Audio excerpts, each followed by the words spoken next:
Spoken to many people in music, entertainment and otherwise in this period of lockdown. I'm delighted to say hello again to a gentleman who's been a busy lad in music for indeed his entire life, and highly renowned, highly regarded in music. A two-piece act, they're known as Limelite. They play up and down the country, social dancing and all sorts of private events. They're made up of Michael O'Grady and John Feighan. John, how are you? Great to speak to you.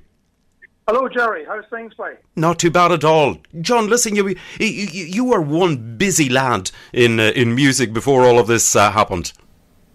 We were, Jerry. We were busy up and down the country, doing lots of gigs and live walks and weddings and different bits and pieces and that there, and then all of a sudden it just all stopped.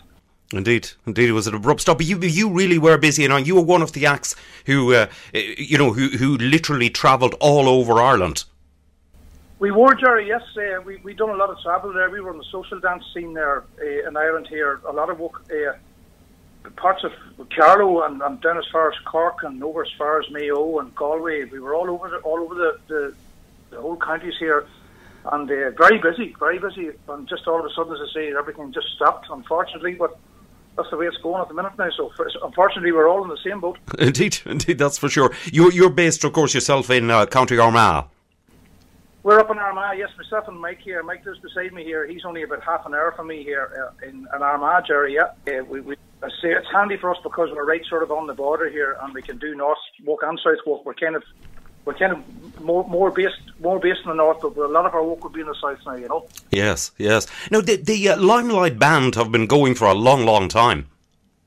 We have, Jerry. We're going approximately 17 years this year. We started back, I think, in 05. We recorded an album in 06 then, and it's been going ever strong ever since that. There, we decided to start together for the crack, just myself and Michael. Michael played with Declan Nerney there for 11 years, and then we decided to put a two-piece together just for more or less for the fun and for a bit of crack. And it turned into something more serious. It just got bigger and bigger, and we started into the wedding scene and played a few weddings and that, and then we broke into the social dance scene, and it just took off from there, Jerry. One thing went after the other, and we were very busy, thank God. Indeed. But you were actually a member of the original Limelite way back in quite a bit before that. That's right, Jerry. Yeah, myself and a guy called Stephen McNulty. Myself and Stephen, we went to school together here in Armagh, up in St. Paul's School, and we formed a wee band when we were just about 16 years of age there. And we played together for 10 years that time. The music box, we started off as Limelite. And then the gentleman called Tony Lockman, called the Goodlam from Castlebraney, he took us on, and then we changed our name to Music Box that time. And we played together for 10 years, approximately 10 years. Indeed, it was very successfully. It was grand, Jerry. Yeah, we done a few television things as well. We done a show back that time called Live at 3 with Derek Davis and Thelma Mansfield. We done a couple of appearances on that, and we done another show that was big on RTE that time. It was called the BB Show, the BB Baskin Show. Yeah. We done a couple of spots on that as well. So things were going well that time, Jerry. That's a good number of years ago now. It is. It's quite a long time. But the one thing about it is, at the time when the two of you started out, you were one of the youngest bands who were actually playing on the scene. That's right, Jerry. Yeah, we were known as the neighbours' children at that time. We were only 16, 17.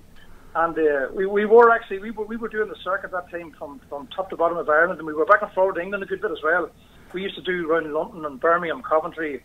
We done all the Irish clubs that time as well, Southport, and I remember a lot of clubs and the holiday camps that time. We would have been doing very big with them, with the likes of Philomena Begley and Tom and them. A lot of gigs that time was going great for us that time. Indeed, it was a fantastic, fantastic time. It was a fantastic experience for, the two of you, being so young.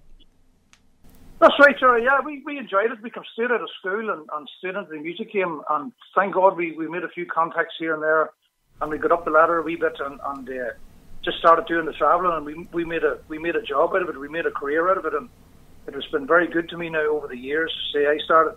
I'll not say what age I am now, but I started when I was 17, and we're playing flat to the mat there since, just right up to the last there, right up till 6 months ago. and hopefully we get back at it again. Now we're all waiting to get back out again. I'd well believe it. We're getting a lot of requests from Facebook and different people shouting in, and friends that we've met up and down over the country over the years, and it's just horrible at the minute now. We can't meet them and have the crack and a bit of a dance and that. It's just we're just waiting. We're staying in touch, as I say, via social media and that, and it's good to be able to have that, but it's just not the same, you know. Indeed not. It definitely is. That's one of the things that all the musicians, all the singers and entertainers say to me, that the one big thing that they really, really miss is actually the meeting the people.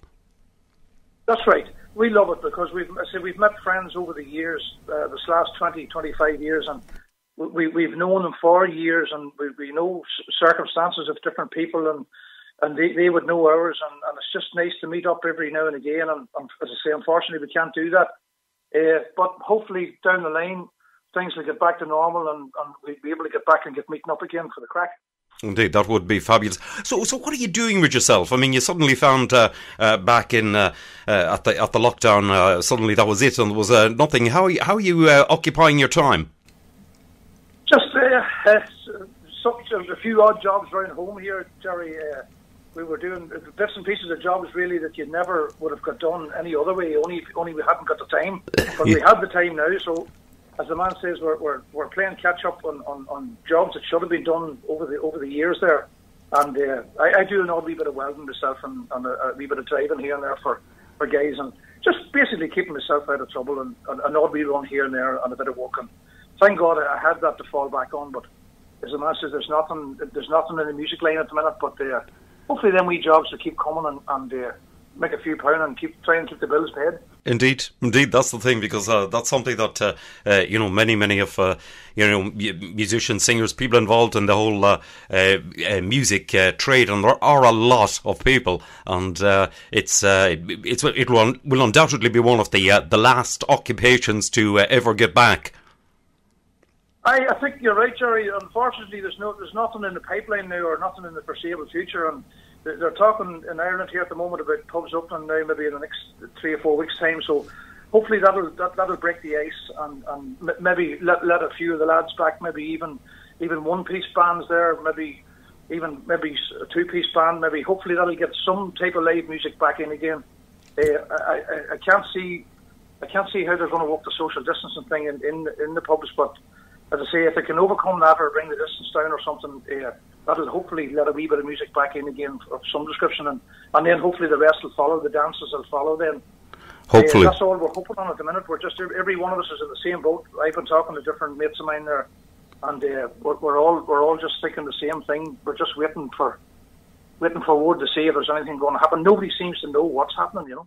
Indeed, and of course the whole big thing about it, John, is the safety aspect of it. I mean, like we're dealing with a pandemic on a worldwide basis, unfortunately.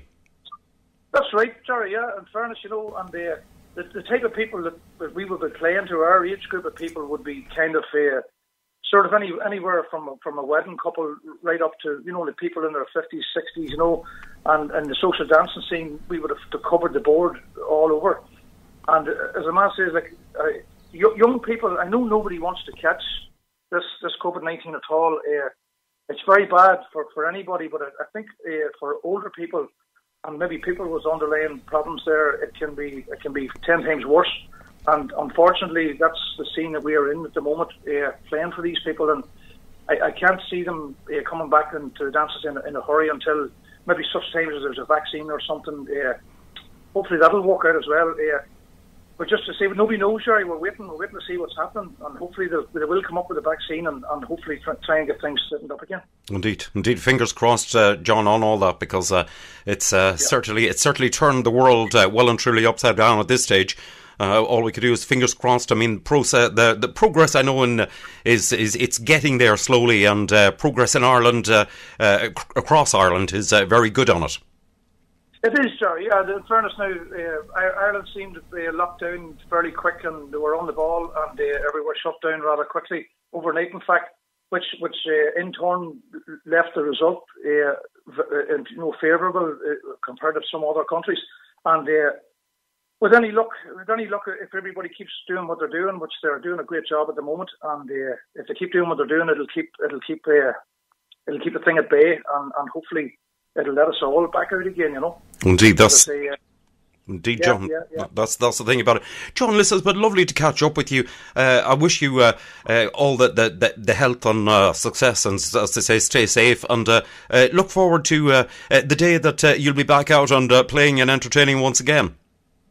Lovely, Jerry, and it's great to hear your voice again. We remember I was talking to you all them years ago, the time we done the last interview. That's a good number of years ago now. It is. Plenty of water under the bridge since that. But hopefully, Jerry, we'll all meet up again. And I'd like to say a big thank you to yourself for playing our music, and all your listeners. As I say, hopefully we'll catch up in the meantime down the line somewhere, and we'll all have the crack in the wee jar again, hopefully.